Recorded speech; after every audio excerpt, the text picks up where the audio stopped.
মটরশুঁটি ছোলার সহজ পদ্ধতি দেখাচ্ছি, দেখুন। মটরশুঁটিগুলো ধুয়ে একটা পাটি গামলা, যাতে নেবেন, ধুলেও হবে না ধুলেও হবে, জলে ফোটাবেন। ফোটানো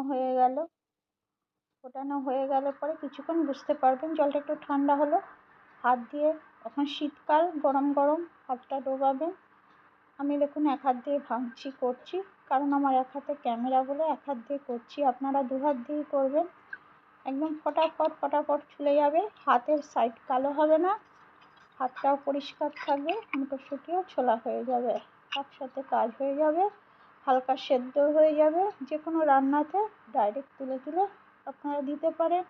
এটা পেস্ট করে আপনারা কড়াইশুঁটির কচুরিও করতে পারেন। মটরশুঁটি এটা বলে, ওটি চিনি ফেলবেন, মশলা ধনে জিরে দেবেন, ভাজবেন, তবে লুচির সঙ্গে বেলে দেবেন, হয়ে গেল।